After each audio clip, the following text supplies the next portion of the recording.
Welcome everyone to our Monday night shiur. Before we begin, our shiur is sponsored anonymously. Our shiur is sponsored anonymously. La'atzlachat the anonymous sponsors' children. May they live long, fruitful, happy lives. Shalom bayit, bracha, v'atzlacha, zivugim agunim. Amen. Ken yeh ratzon. Zechut adat tzedakah yagen aleinu. So this week's parasha, Matot Mas'eh, we're finishing the book of Bamidbar. We're heading into the book of Devarim. The year is over. This week's Shabbat is Rosh Chodesh Av. Av, Elul. By Sfaradim, we start Selichot in Elul. Finitos. Once Selichot starts, already the Avirah of the New Year is in the air and you're done. What else? What Teshuvah you're going to do already? We got to start doing Teshuvah right now. And Malasot. Now, this year, Rosh Chodesh Av falls out on Shabbat. It's good, right? Because we cannot eat meat and drink wine for 9 days. That's a machloket. How about Rosh Chodesh? Some poskim say A, some poskim say B. But this year is going to be no ba'aya. Why? Shabbat is above Rosh Chodesh. So we're able to eat meat and drink wine even on Rosh Chodesh, which this year falls out on Shabbat Kodesh. And there's a big machloket during the week of Av, right? 9 days. Because this year, laundry, taking hot showers, none of this are applicable because Tisha B'Av falls out on a Sunday. But this whole week, leading until Tisha B'Av, we cannot eat meat and drink wine. Nachon? The question is, what about other forms of alcohol? Whiskey, schmisky, all that. It's not a great product. It's not a great product. So the machloket is, real quick, why do we stop drinking wine on the 9 days of Av? Libation. Is it because of the wine libations that stopped happening during the Chorban Beit HaMikdash? Or is it because alcohol makes us jittery and happy, this, that? According to the one who says it's because of the wine libations, so that means you're allowed to drink other forms of alcohol. They didn't ever spill whiskey on the Mizbeach.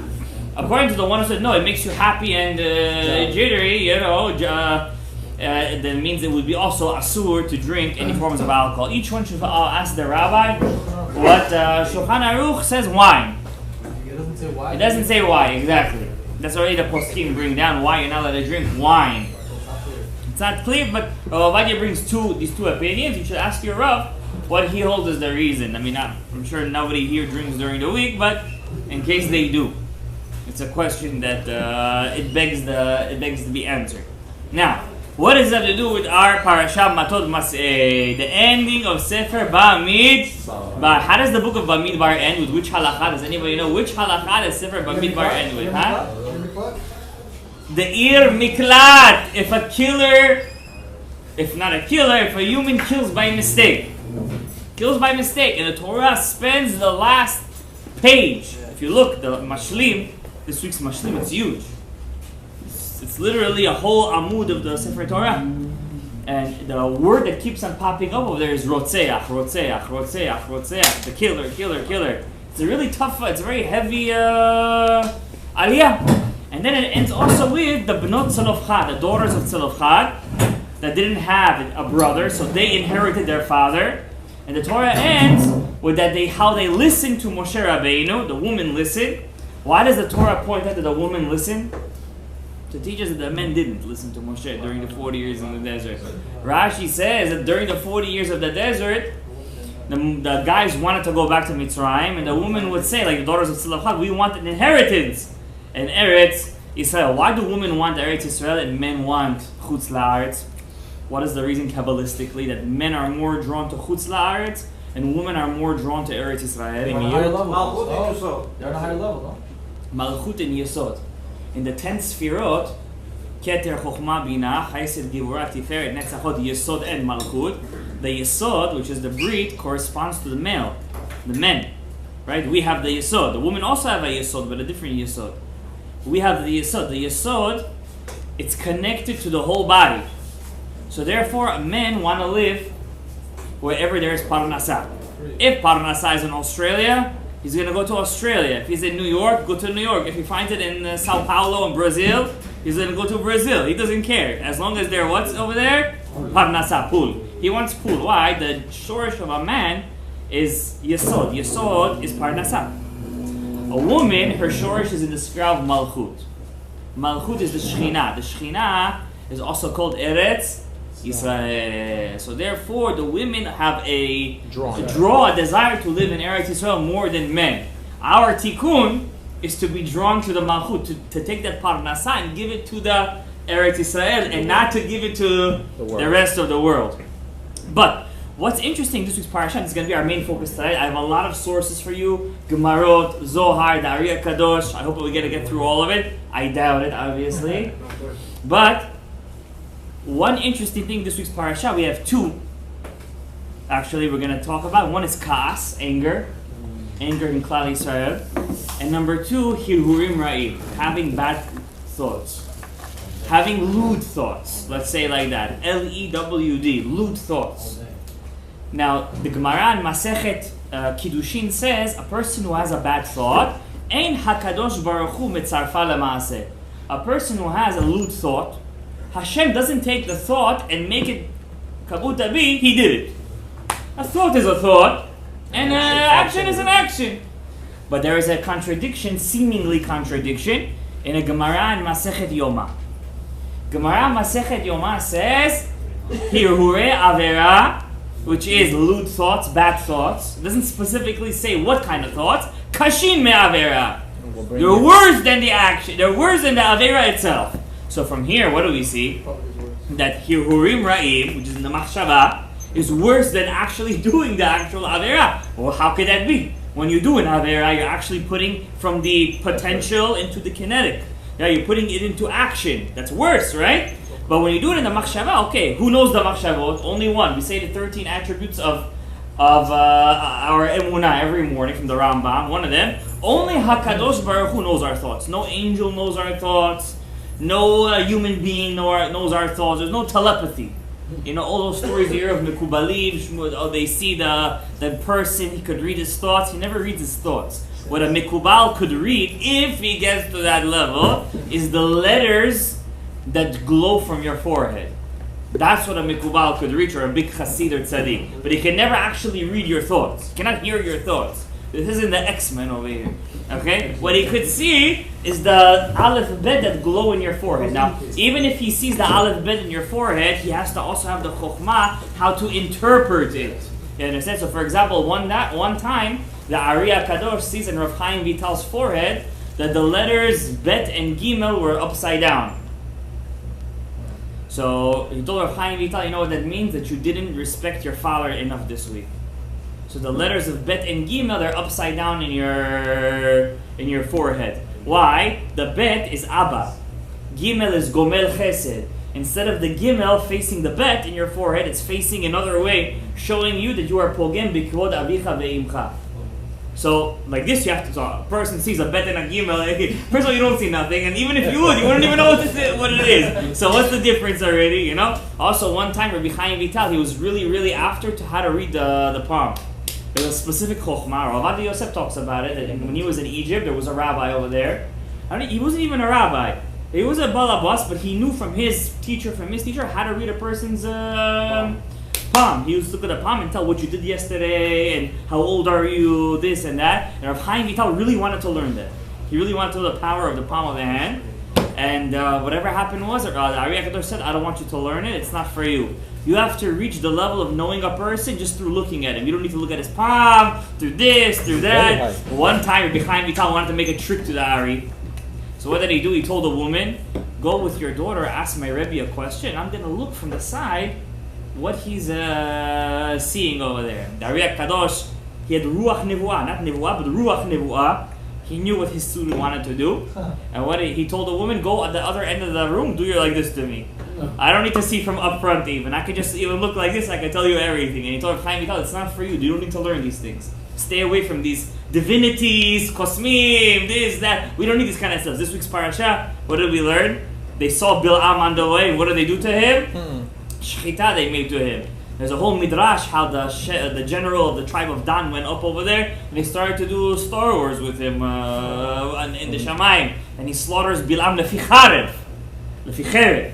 Anyway, it's not a point of our thing, but the hirhur avera. The whole point is about the hirhur avera. Where do we see this week's parasha that a hirhur avera is an Avera. Where do we see it in this week's parasha? Anyone know? Probably talks about the first leader or second leader. It doesn't say it explicitly. We see it when Moshe Rabbeinu tells the Jewish leaders, every tribe has to send 1,000 men to the army. 12,000 men.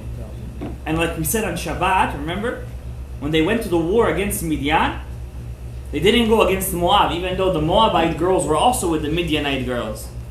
But since Ruth would in the future come out from Moab, Hashem said you can't touch them. Rashi says this. So even for one neshama, look at this. If one tzaddik lives amongst all the Rishayim, look how it gets, even if it's not alive yet. Even if it's not alive yet. But Hashem told Moshe from the Midianim, nothing good is going to come out of these guys. They're Rishayim, descendants are Rishayim, at Sof Adorot. Where do we see that also in the Torah? I'll give you a hint, it's in Sefer Shemot. Moshe Rabbeinu, it says he looked here and there. Where does it say that? By the Mitzri. It says, Vayifen ko vako. Vayar ki en ish, and he saw there was no man. Vayachet ha-Mitzri. Vayichaseu ba'afar. He hits the Mitzri, and he covers him with the sand. So Zohar says, he didn't actually look to his right and left.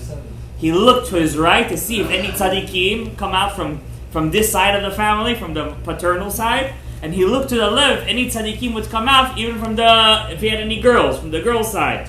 And he saw Vayar ki en ish. Nothing good is coming out of him. Vayachet ha-Mitzri, and he gave him a nice smacking, a nice shatet. And of course the Ari says he didn't actually kill him with a hand or with power, he killed him with his words. He used the name of Hashem. The name of Hashem is we have this kavanah every Shemona Yisrael. Hatov shimcha ulecha na'eh lehodot. The last three letters of those last three words is taf, chaf, hey. That's what he said? That's what he thought of these letters with a specific meditation that he did. He thought of it. It's one of the names of Hashem, and he was able to slaughter the Mitzri, who was the Gilgul of Cain, and Moshe was Hevel. We know the whole story. Okay? And then, by the way, that Mitzri comes back as JC. Rabbi Yehuda Ptaya says that was JC himself.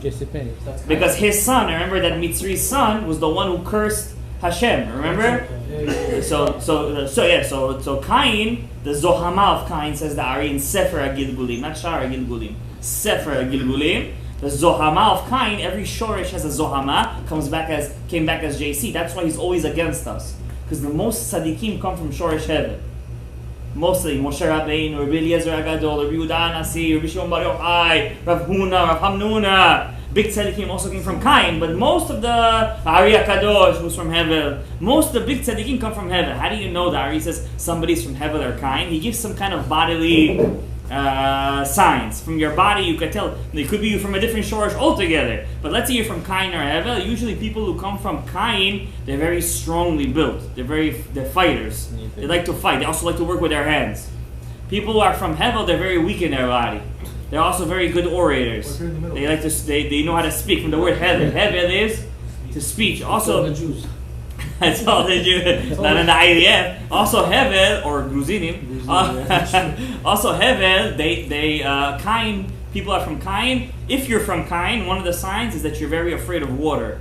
You don't like to go inside water. You get very midbahel. You get like a water paranoia. You understand? People, because Cain, their shorish is gevurot, which is fire. When fire sees water, even if he's not really a fire, but his shorish is a fire, he sees the water, he wants to stay away from it. And a couple of other signs. Shorish Cain is rotzchim. They have the power to embarrass people all the time. They like to spill blood. They like to see blood. They're shochatim. The nimolim. Now don't right now say this guy is like this. Like these are just signs. If you are from Cain and Hevel, if you are, these are connected to you. Now Moshe Rabbeinu was from Hevel, by the way, right? And he couldn't speak, but not because he couldn't speak. Because remember he burnt his mouth when he was a kid. He burnt his mouth. His brother Aharon was his translator.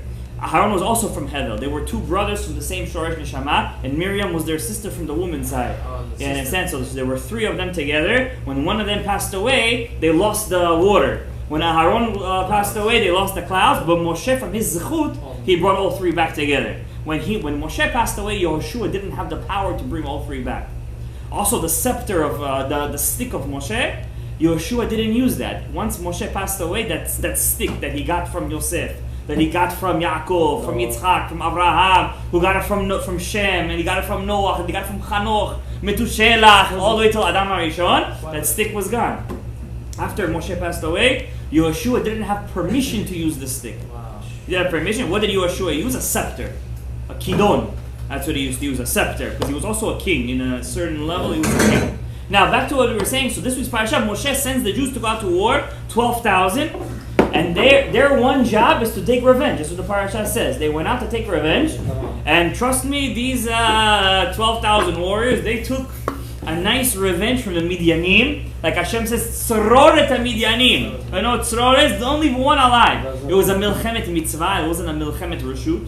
Milchemet Mitzvah is when Mashiach Tzidkenu comes, Mashiach says we all got to go to war against Amalek. Who's Amalek? A, B, C, D, E. Okay, all the guys, let's go. What do you mean all the guys, let's go? He just got married. Torah says you got married, you can't go out to war. No. Milchemet Mitzvah, afilu kala b'chupata. Even a woman who just came out of the chuppah, she has to also help. If she could, wow. she has to go out. Everyone, Milchemet Mitzvah, everyone goes out. It's a mitzvah in the Torah. You understand? It's called Milchemet Reshut. Only, you ask, are you afraid? I'm sorry, I'm afraid. I gotta go back. What's an example of Milchemet Mitzvah? Over here, Midyanim. Reshut? Milchemet Reshut, for example, the Milchamot that David HaMelech did, with the Moab, this, that, those are called Milchemet Reshut. But over here, for example, with the Midyanim, was a Milchemet Mitzvah. How do we know it was a Milchemet Mitzvah? So, number one, when they went to the war, they came back, they were successful. When they came back with a lot of gold stuff. A lot of the booty. You understand? A lot of the loot. Exactly, it's a better word. A lot of the loot they came back with. When they came back with the loot, they also came back with the women. They didn't kill the women. Were they supposed to? Milchemet Mitzvah. Hashem says, Tzroret HaMidyanim, V'yikitem otam. So it says over here in the pasuk. Let me just read it to you real quick. It says over here, ויצאו משה ואלעזר הכהן וכל נשיאי העדה לקראתם מחוץ למחנה. Moshe and Elazar, they were very proud of them, obviously. So they go to greet them on their way in, because it's a mitzvah to bring in the people. ויקצוף משה על פיקודי החיל. Moshe gets angry.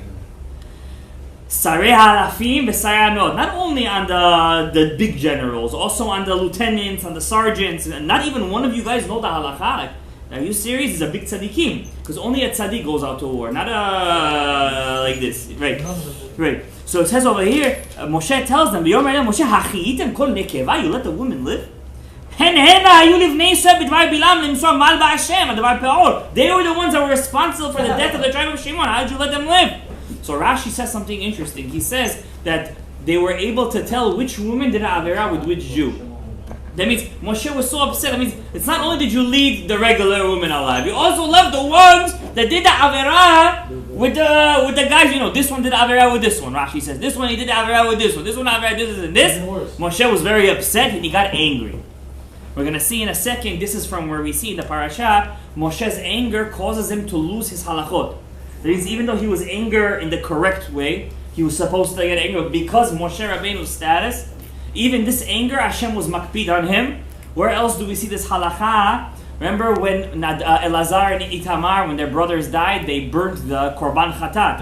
And Moshe got angry, and then he forgot the halacha. He had to ask Hashem what was the halacha. And we're going to see inside the Gemara Masechet Shabbat, whenever a Talmid Chacham gets angry, he forgets halachot. If he's a Navi, he forgets his Nevu'ah. If he's a Talmid Chacham, he forgets halachot. If he's meant to be a king, he loses his Gedulah. We're going to see it in a second inside the Gemara. After that, Hashem now they come back with a lot of kelim. Kelim is utensils. And over here we learned the halacha that if you get something from a goy, you have to dip it inside the mikveh. Now who says the halacha over here? Moshe doesn't say the halacha. Aaron has passed away. Elazar HaKohen says the halacha. So Rashi says, why did Elazar say the halacha and not Moshe? Mitalma imenu halacha. Because he got angry, he lost the halacha. He couldn't remember the halacha. Wow. Couldn't remember it. It's not even a simple halacha, it's a shorish. I mean, it's a mitzvah. When you get something from a goy, if it's metal, it has to go to the mikveh. If it's whatever the case is, if they ate from it non-kosher food, it has to go through fire. It's all in this week's parasha. So Moshe forgets the halacha, and then something even crazier happens. Many people don't know this, and today we're going to talk about it a little bit. It's called a hirhur avera. So it says over here that the people in the war, when they came to Moshe, They told Moshe, we want to bring a korban. From the. We want to bring a korban. From What the kind of movie. korban? Very interesting. It's the one time the Jews didn't bring a korban from the actual animals. They brought a korban from the actual bounty and all the loot that they got from the Midyanim. And I'm going to connect this to why they brought the korban. So Moshe Rabbeinu gets very upset. He asked them, why do you want to bring a korban? Did you do avera with those Midianite women when you were there? So they told Moshe, the Gemara says, not only didn't we do an avera, we were all on the same level as when we left to the war. So then Moshe says, why do you want to bring the korban? So here is a very interesting Rashi, and we're going to read it inside. Rashi says when they were splitting the malkoach, the loot, it says over here. Just want to see it. Okay. So it says they brought the korban from the actual loot, and they brought agil. Agil it translates as a ring, but we're gonna see in a minute it doesn't mean a ring. And they brought a kumaz. A kumaz, the Gemara says in Masechet Shabbat. I'm gonna read it to you inside. It says over here, "V'nakrev et korban Hashem." It means they're calling this tzedakah a korban Hashem. This is already, you should raise a red flag over here. Korbanot are not tzedakah. Korbanot is animals. It's a sacrifice. But they're calling their tzedakah a korban. And it says anyone who found gold, an anklet is a foot bracelet, a bracelet, a ring, and the tabat is a ring. Over here, then it says a ring, the tabat, the agil. And then we translate it as an agil, but it's not an agil, in a kumaz. So the Gemara asks, Amar Bil Azar, what's an agil? The Gemara asks this question. So the Gemara says, Masechet Shabbat, page 64, agil zetfus shel dadin. It was a specific ornament, like a necklace, that the woman would wear it specifically between their bosom, so the man would be attracted to their chest. And the Gemara then says, what's a kumaz? Zetfus shel bet harechel. That's they used to wear like a specific ornament covering their erva. I don't want to translate it. You guys know what I'm talking about. That was called a kumaz. So the Gemara says, Amar Rav Yosef, Ihachi, Hainu Dimitar Gamir. That's now I understand how come in Aramaic a kumaz means a machuch.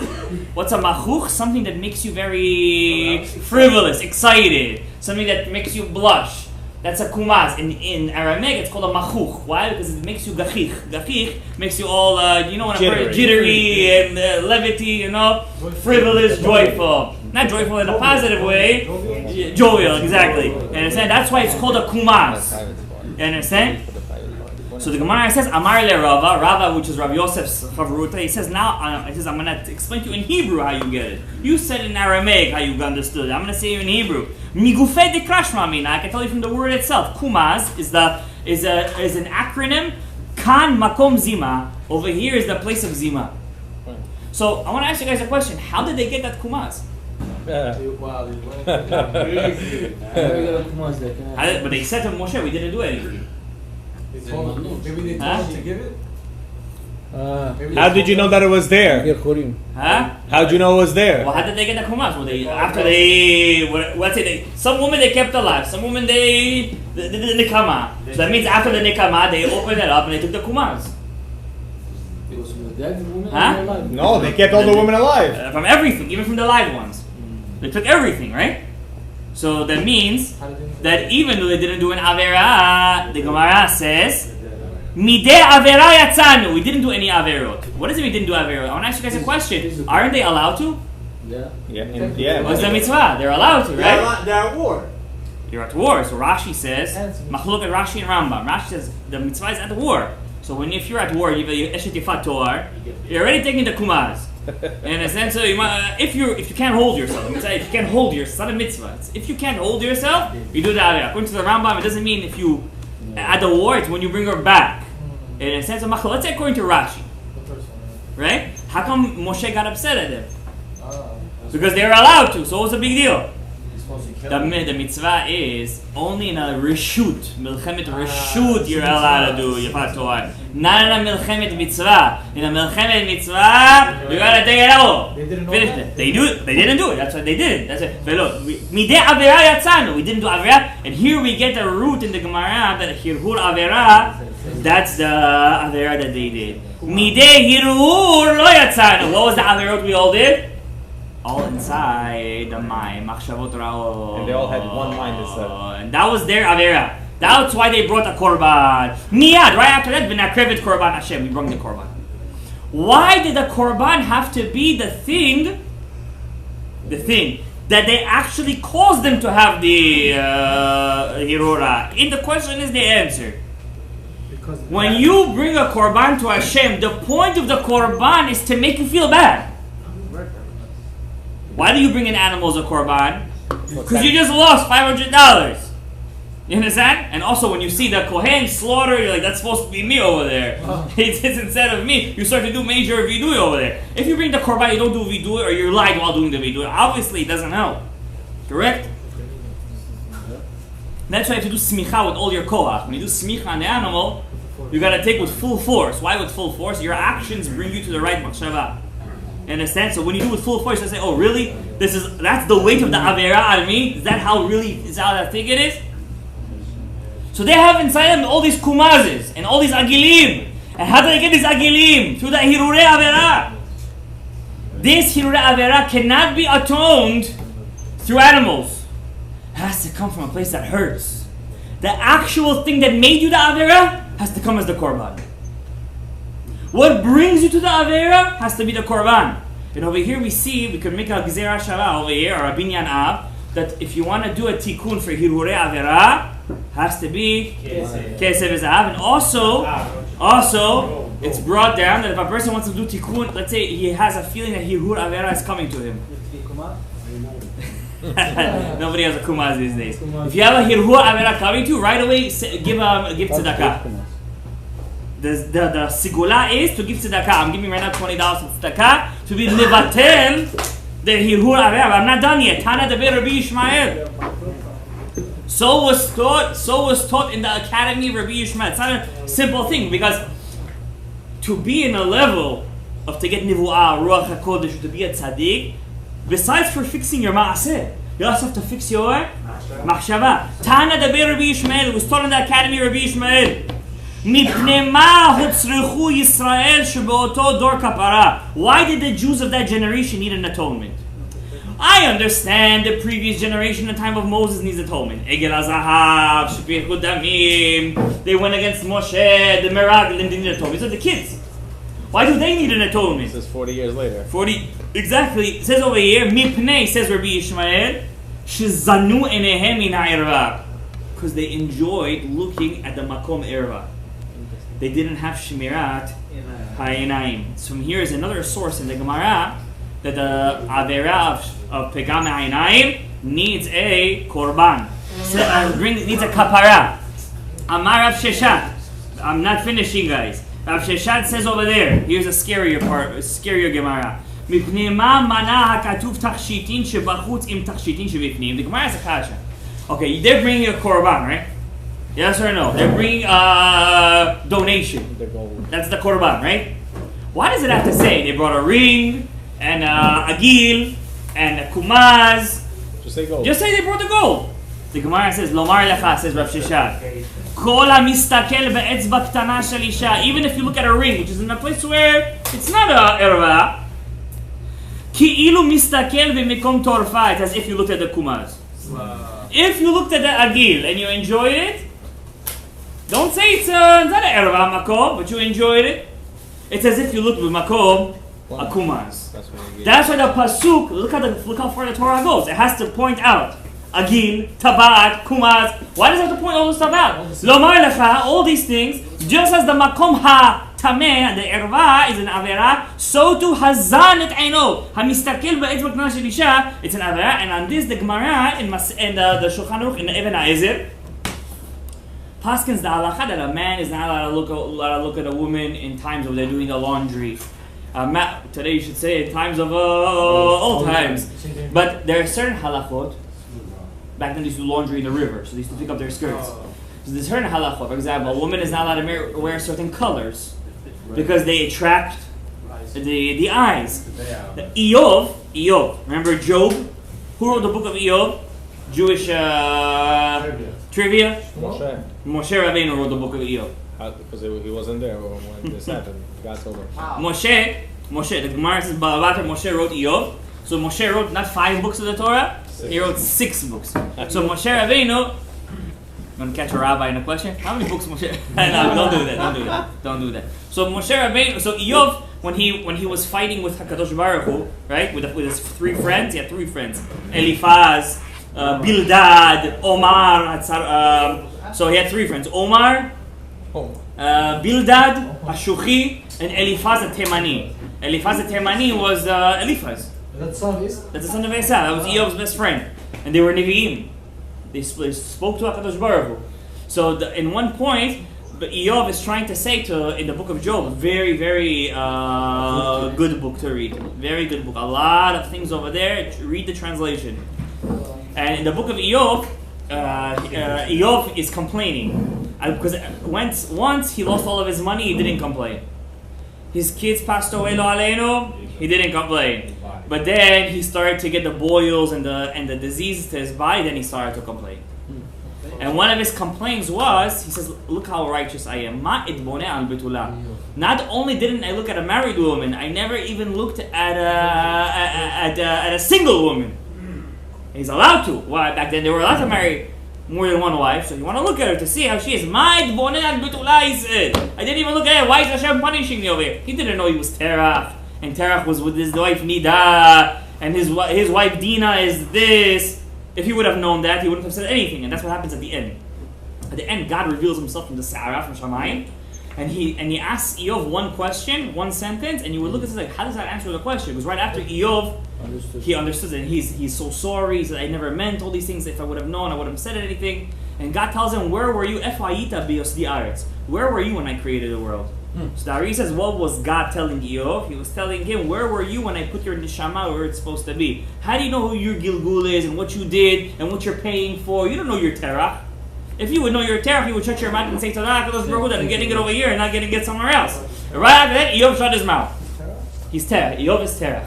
You understand? So, but the point is, Eov was on such a level that means even a tzaddik, he's tzaddik. But if he does, now the Hirur Averah, it's a very big Avera, and I'm going to read you something crazy. Why am I telling you this? We shouldn't think Hirurei Avera. It means the Gemara and Masechet Sanhedrin says most people in the world do the Avera of Gezer. Most people are Gazlanim, the stealers. Small stealing. Small stealing. You know?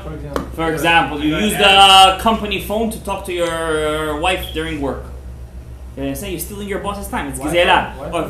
Or if you use your own phone, it's your own phone. If you use your company's phone, it's Gezela. Or for example, Genevat Hadad. Genevat Hadad, I want to look at his house if it's for sale. I know I'm not going to make an offer. I just want to see it. Or I go to a store to see a computer. If I'm not going to buy, I just want to see the competition, so I should do whatever I'm going to do myself. It's Genevat Hadad. Person sees you walking inside, it's Shulchan Aruch. You can't do such a thing. It's Genevat Hadad. Today, we have computers. You can go online and see what's all the competition. And back then, or seeing a house, for example. I want to see how much this house is worth, but you're not going to buy it. You know you're not going to buy it. Why? I just want to see it. You can't do that. You're wasting, first of all, the real estate guys and the realtor's time. You can't do such a thing. It's Genevat Hadad for sure. Okay? I said this to somebody. I said, you can't just go see. You gotta be. You ready or no? You know what I'm saying? You're ready for the market. Yeah, you're ready for the market. So that's Gazlanim. That's Gezer. You go to a store and you start to use their thing, the store policies, only if you're buying something. And you're using their commodities over there. You can't do such a thing, you understand?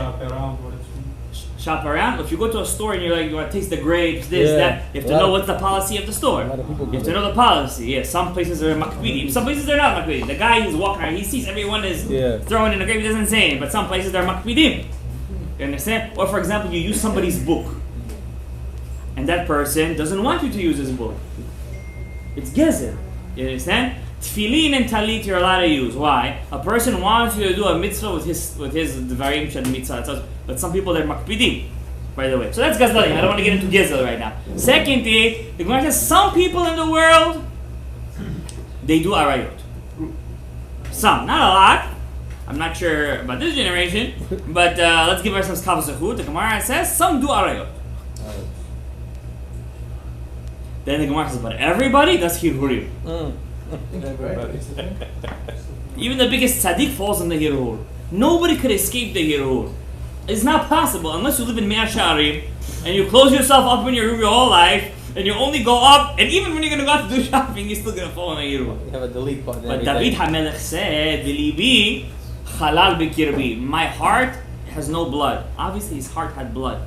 What did he mean that my heart has no blood? No desire. I have no desire. One time he had desire, and the Torah doesn't explicitly say that out of the kavod of the David HaMelech. Only one time, and not Batsheva. By Batsheva, it was an ones. They forced him from Shammai. It was a test that he asked for. He asked for the test. That wasn't with Batsheva. I'm not going to get into Batsheva right now. There was another wife that he had. Kol hakavod. By Abigail. When Abigail came down the mountain, David wanted to kill her husband, Naval. It's his cousin, by the way. Naval was Naval Karmeli. By the way, who's the Gilgul of Lavan? Says the Ari Kadosh. It's in his name. Lavan. Huh? No. Lavan. Lavan. And who was Lavan? Naval. In the middle. Lavan, blink, Naval. Who's in the middle? I'll give you a hint. This is No, donkey. No. What's his name? Bilam. Bilam. Yeah. Lavan is Bilam and Bilam is Naval. That's why Bilam said, Tamot nafshi mot yesharim. I want to die a straight death. What does it mean he wants to die a straight death? Be a Jew. He wanted to die as a Jew. He got his wish at the end. Yes. It means he wasn't saying, I want to die a straight death. He was prophesizing, I will die one day as a Jew. Because he had a nitzotz kadosh in him, he was Naval. Naval Karmeli. And he did come back as a Jew, not only as any Jew. Naval Karmeli was one of the richest men in the Jewish history. He wanted to kill his cousin? No, Naval, David HaMelech was running away from his father-in-law at that time, Shaul. And David said, I'm going to do this guy a favor. I'm going to watch his sheep in the field. And I'm going to ask him for some donation, let's call it. Some pennies. Yeah, some pennies. Naval said, who is this David? And who's this Ben Yishai? It's a dog. He's a dead dog. What do I need to give him? So David got so angry. I watched this guy staying. Not only did he didn't give me, he also... David was Mishorish Kain, by the way. He was Mishorish Kain. He loved blood. So David said, he says, I'm going to kill this guy so badly, there won't be left somebody that could urinate on a wall. That means any men. Men, they do it standing up. So that's a code word in the Tanakh. It means I'm going to kill every single man in his family. What happened was, Abigail, his wife, was a tzaddik, and she knew Baruch HaKodesh, David is coming. Right away, Chochmot Nashim Banta Beta, she picked all she took 10 things of wine, this, that. She went out to greet David with his job. He's going up, down. He's coming down the mountain, or she was coming down, and he was going up the hill, and it's morning, it hit the morning, and he was so bejal, he went in the night. He wanted to just go inside there and rip him apart, Naval. And Abigail is coming down, and the Gemara says that he stopped in the way. The Gemara, why did he stop? So the Gemara says that she picked up her skirt. Not all the way. Just to show her calf. Wow. Understand? Not all the way. Don't be easy. She was a Niviah. She was a prophetess. She was a prophetess. Just this part? Yeah, just the calf over here. Wow. She just picked up the calf. That was a warning. That was the one time David had a Hirhur Avera. Oh, you thought it was... Yeah. He had a Hirhur Avera. Abigail was one of the 5 most beautiful women to ever live. So the Gemara says that just the calf, it was night still. Wow. It was like it's like he had such a moment, and the Torah, out of the respect of David, the Gemara says, kind of like yes, it didn't explicitly say that what David was thinking of. At the end, David didn't brush it off. I'm saying to you right now, no. So then then afterwards, when Naval found out, he was so cheap. When he found out that his wife gave the donation from the cheapness, from the tsar, he didn't do. He's gonna divorce her. He died. I lost too much money. He died out of depression. Yeah. Where did he die? What day of the year was it? Shabbat. Close. It was a fast day. Yom Kippur. He died. Imagine if He died in Yom Kippur. It's bad to die on Kippur. I don't know for him but it was Bil'am. He wanted to die in the day of the Yisharim. He died in the day of the Yisharim. He died. Naval died, but David had the Hirur, and that's why Abigail told him, your soul will stay in the place of eternity. So Ari says, why does she say that to him? Your soul, she's going to convince him to keep her husband alive and not to kill the house of Naval, and she's over there telling him, your soul is going to stay in the place of eternity, and it's not going to go to Kaf HaKela. That's the one place in the Tanakh where we see the words Kaf HaKela. So they said, because the Ari says, because of the Hirhur that he had, he was afraid that he's going to go to Kaf HaKela. Wow, just for that. His level, like just for seeing her like that, he was afraid he was going to go to Kaf HaKela. And she told him, don't worry about it, you're good. You're going to be with Tzorah Chaim.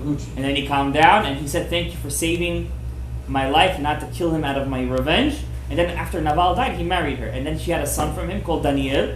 And he was one of the 5 men who never sinned in their life. Nice story, huh?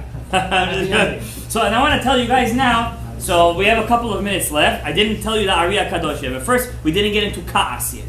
Let's open inside the Gemara real quick. What does it say about Ka'as? How Moshe got Beka'as over here. Not the first time. 3 times we've seen the Torah, Moshe got angry. One, we said when Nadav and Avihu died, they burned the Korban. By the Forgot the water. halacha. Oh, by the water is the second time, exactly. Here's the third, and the third time is by the water. Every time Moshe gets angry, he loses something. Twice he lost the halacha, and once he lost his chance to go inside Eretz Israel. So anger is a pretty tough thing. I'm going to read you what the Ari says about anger. You're going to freak out. Okay, it's worse than Hirurim. Worse than Hirurim. By the way, what does the Ari says the tikkun for Hirurim Ra'im? What does the Ari say? En sha'ar ruach hakodesh. The Ari says tikkun le'adam hachoteh b'machshava. If a person sins b'machshava, yit'aneh pei zayin ta'aniyot. He has to fast 87 fasts. For one bad thought. Now the question is, does this mean... You just freaked out. You lost the color on your face. No, I'm kidding. The question is, it's how many fasts? It's 84. That's what the Gemara means. Hirhur avera kashe me'avera. It's more. You get it? It's words of the avera. Now, how do you say 87 in Hebrew? How do you say it? What's the letters? What's 80? Pei. What's 7? Zayin. Paz. How do you say gold in Hebrew? Paz. What do they give as their korban? The gold. That's why they gave the gold. You get it? See, that's why they gave the kesef as the tikkun. I guess I didn't have the power to do 87 ta'aniyot, so they gave the gold as a... So every time you give tzedakah, it would be a very good thing to say. It also should be a kapara for my hirurim ra'im. I asked one mikubal, a big mikubal. He said the Ari wasn't so machmir for hirurei arayot, but the Ari was talking about was a hirur of avodah zarah. It's a hirur of avodah zarah. There is room to argue with that. The Ari did not say specifically, but that mikubal that I asked, he said the Ari was talking about hirhurim ra'im of avodah zarah, because the Gemara does say in Kiddushin that if you have a hirhur of avodah zarah and you meant to serve avodah zarah, and you didn't do an action, but the thought of doing avodah zarah is in the same level of actually doing avodah zarah. So angry. That's why the Torah says, "Al tifnu ele elelim." Do not. How do you say tifnu? Straight? You're not allowed to wander or turn. You cannot turn to foreign gods. So the Sefer HaCharedim says, it's Paskin Halacha. It means if you have 2 ways to go, one passes a church, and one is longer, but it doesn't pass the church, you have to go the longer way and not walk on the way of the church. Wow. You should move away. Al tifnu eleim. If you're driving, there's a church, and try not to turn. Understand? Because there's a Yetzirah could be big. Check this. And now, I want to read you right now before... so that's the Batikud Machshava. I didn't read to the Kas yet, what Ari says about Kas. I want to read you a Zohar Chadash. It's an amazing Zohar Chadash. I want to read it to you. It's a bit of a scary Zohar Chadash. But bear with me. We're here to learn. We're not here to, be ananin. Right? Amar... so the Zohar says like this. Zohar Chadash Parashat Noach. And I just read it today, and I was doing my shiur, and boom, the Zohar Chadash was talking about it. I said, wow, it's Midrash Shamayim. It means it all connects. The Zohar says, Ele Toledot Noach. These are the generations of Noach. Rabbi Alexandrai Amar. Rabbi Alexander said, it was as an Amor in the Gemara. What is he doing in the Zohar? That's a shiur within itself. What are Amoraim doing in the Zohar? That's a shiur within itself. Lo yebecha el zar. You should not have foreign gods. You're not allowed to have another way of saying foreign gods. You should not have a foreign god. Don't listen to your Yetzer Hara. Does the Zohar equates you listening to your Yetzer Hara as having a foreign god? Because you're listening to a foreign god. You should not bow down to a foreign god. This is somebody who does be'ilah with an Aramit, with a Goya. So bowing down to Avodah Zarah doesn't actually mean, according to the Zohar, bowing down to Avodah Zarah. If one is bo'el Aram Goya, bo'el means to do the Averah. It's as if he bowed down to a Avodah Zarah. The Zohar continues. Rabbi Elazar Omer, Lo yeh becha elzar. You should not have a foreign god. Shelo teheh noach lik'os. You should not get angry. Shekol ha'ko'es, one who gets angry, kilu oved avodah zarah. It's as if he serves foreign gods. The Amar Rabbi Akiva says, Kachu darko shel Yetzer Hara. This is the way of Yetzer Hara. Today he tells you to get angry. Tomorrow he says do avodah zarah. Then he tells you to be with a goya. Hu haya omer. Rabbi Akiva used to say, Kaas shel talmid chacham. The kaas of a talmid chacham, gadol mikulam. It's worse than the kaas of a regular person. And what are these ways talking about? It says over here, when he has kaas for Hashem Yitbarach like Pinchas had, zetov, it's good. Amrat Torah, en chokhmah, en tvuna, en etzah neged Hashem. When you're fighting for Hashem, there's no chokhmah, there's no etzah. You got to go in there like Pinchas, Rosh Makir. Aval b'dvarim acherim, like for kavod, mora, asur. But it says over here, but when he's coming to defend his kavod for the Torah, mutar likos, he's allowed to be koes. But he's not allowed to be koes for anything else. That means, when is a person koes the most? When he's with people or he's at home? When he comes home, that's when he's koes the most. When the table's not set, when the house is a balagan, when the laundry has been piled up for the past 2 weeks, that's when he's koes. It is that. That's the cause. If it's for a month, it's a sign you have to do the laundry already. Take upon yourself this pizza. Amar Rabbi Shimon. Rabbi Shimon Bar Yochai says, what's the midah of tzaddikim? Kasher likos. They don't get angry fast. That's a tzaddik. You know that tzaddik? They don't get angry fast. Noach lirtzot. When they do get angry, they cool down really quickly. Vezo hamidah hagedolah mikulam. And this is the greatest midah, says the Zohar. The Zohar says mikulam. Whoever is kasher likos, venoach lirtzot. Says the Gemara on Masechet Pesachim, page 66. It says over here, Hillel HaZaken forgot the halacha on Pesach and falls on Shabbat. Then the question, could we bring the Pesach to the Beis HaMikdash? And he forgot the halacha. We mentioned this Thursday night. Why did he forget the halacha? He got angry. If you're a prophet, you forget your prophecy. How do we know that? From Devorah. Devorah, she in her song, the song of Devorah, she says, "May Hashem come back to me." The Gemara says, why did she say that? She got angry and she had ga'ava. She called herself the mother of Israel. Hashem said, I never told you to say that. You called you the mother of Israel, then I have to ask for me to come back. You lose your thing. Women like to add stuff. Yeah, and Elisha Hanavi lost his nivu'ah because he got angry. How? When did he get angry? When he saw the king. Remember that king? He was Oved Avodah Zarah, the king of Israel, and he told him, I don't want to see your face. And then they asked him for the prophecy. He forgot. He couldn't get the prophecy. So what did he take? Guitar. He took a harp, he started to play the guitar, and the nivu'ah came back. That's what we see. Music is the pathway of the nivu'ah. That's for the cast that says in the Gemara. Oh, and here's another one. The brother of David HaMelech was supposed to be king. Why did he lose the kingship? Because Hashem knew that he was a man of fast anger. A person who's fast anger can never be a leader. For the eldest brother, Eliab, Shmuel HaNavi saw him and he said to him, Ach neged Hashem Meshicho. He called him Mashiach. Yeah.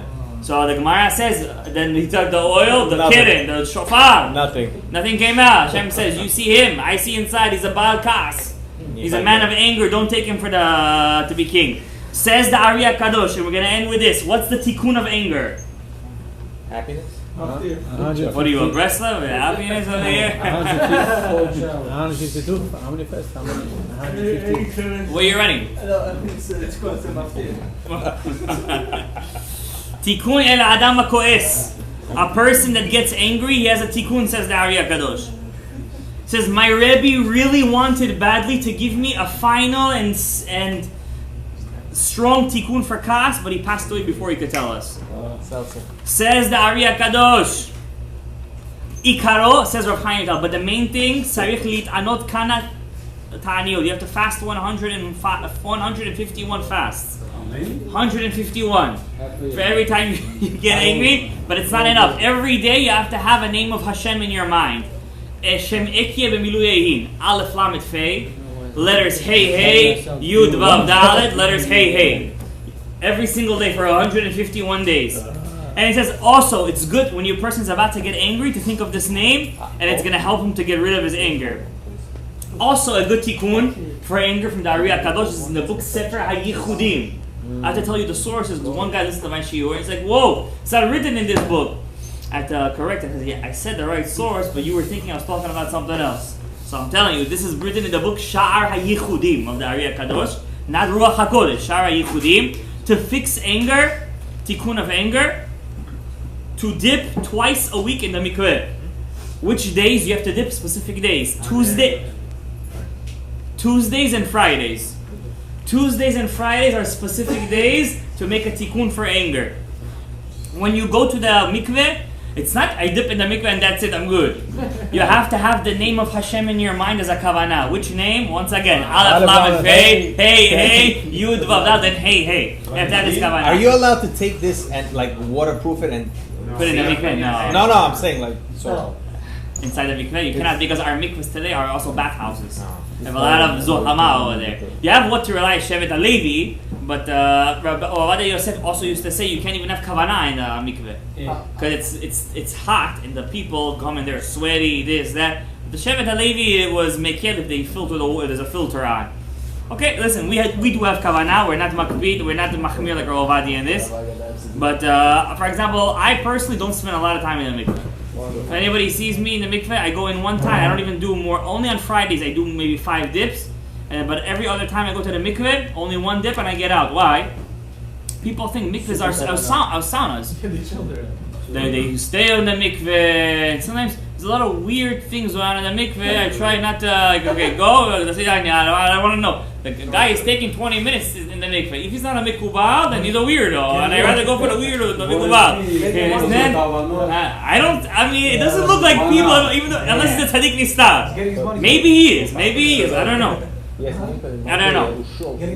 Some people go to the mikveh because they don't have showers to go to. 100%, I've seen it. And they go and they just go for the shower, and people not right in the head. And they start to yell in the middle of the mikveh. Just last week there was a guy who came out of jail, and he likes to hang out on Main Street. And he came to the mikveh yelling, screaming, cursing, and I'm there in the mikveh. I'm like, oh my God, another one. I went inside the mikveh and I get out over there. Understand? I'm not gonna say which mikveh. Maybe it's Lashon Hara. I don't want to get into it. But however, another thing I want to tell you from the mikveh. Midat ha'ka'as says the Ari chamura meod. It's very bad. That's why the Ari was makpid beka'as mikol ha'averot. He was makpid in this tikkun more than all the tikkunim on ka'as. If you look on his tikkunim of the Ari, he has maybe 20 tikkunim for ka'as. Everything has one tikkun. This one has like 20. Kavanot and shacharit, mikvaot, ta'aniyot, kavanot. Why? Harav zal natan ta'am. The Ari gave a reason for ka'as. Ki alo kol shar averot, all the averot. Kol avera ina pogemet ela be'ever echad. That avera, to do the sin, did avera with my hands. Chas v'shalom. Where does I pogem? In the hands. I did avera with the breed. The averas in the breed. With the eyes. In the moach. Aval ka'as hu toref nafsho be'avod. The whole body goes with the ka'as. Also with ka'as as the Ari, when a person has ka'as, he loses the tzaddikim that are inside of him. If there are tzaddikim that are inside of you helping you out to do mitzvah and tovim, you lose them with ka'as. The Ari HaKadosh was very makpid b'ka'as. Now, you're saying, how am I going to fast 151 times? First you told me 87, and I already lost hope. And now you're telling me 151 times. So the Ben Ish Chai HaKadosh gave us a tikkun in Lashon Chachamim, very easy. All you need is 151 perutot. Perutot is 151 coins. And you need to go to the mikveh and dip 151 times. Before you go to the mikveh, you take the coins. Now it's better not to go with coins actually. $151. And you do year ratzon, the whole year ratzon over there. This should be instead of 151 fasts. And then Rabbi Ish Chai says, go to the mikveh and dip 100. Not like this. Like those guys do like. Rav Yitzchak Kaduri used to laugh on these people. Rav Shmuel Darzi used to laugh at them. He says, what are they? This is some kind of joke over here? Like, Baba, it is over here. Or he's saying hello, goodbye to everyone over here. Rav Yitzchak Kaduri in his book, Divrei Yitzchak, used to say, those people who with their hands go like this and that, they're getting their shefa from the hand. When you go up with your head, you have to get the shefa through the head. You understand? So it's right way. You gotta do it with the head. Even though halachically speaking, even if you go one up and down, it counts as 1, 2, 3. But the right way, kabbalistically speaking, you have to do it with the head. Now, when a person dips in the mikveh, they were mekubalim every single day. Before shacharit, 151 times you dip in the mikveh. Wow. Now you might say, well, the Ari says 151 fast.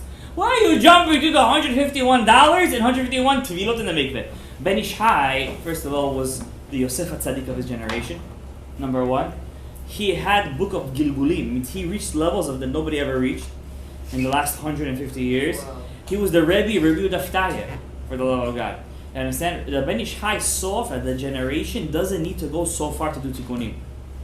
Doesn't need to go this far. For example, the Ari says, for every time you make a neder and you don't keep it, every time you go over the neder is 6 fasts. Wow. Every time you're pogem in your father and mother, you hurt your parents, 27 fasts. The Ben Ish Chai gave certain tikkunim for all these things, and you have to do these tikkunim at least once in your life. At least once. For example, every time a person is with a nida, it's 1 karet. Karet, you have to stay up all night, learn Torah. Stay up all night, learn Torah. But the Mekubalim teach us there are certain days of the year, if you stay up those nights up, they're equal to hundreds of times that you, for example, Shavuot night. The Mekubalim say, if you stay up Shavuot night, you don't sleep 1 second, you could fix so many karets. Hoshana Rabbah, you can fix so many karets. If you stay up in the night of your birthday, for example, when your mazal is big, and you do a lot of Kiddusha on that day, you could fix a lot in your shorsh. Now it's coming the month of Elul.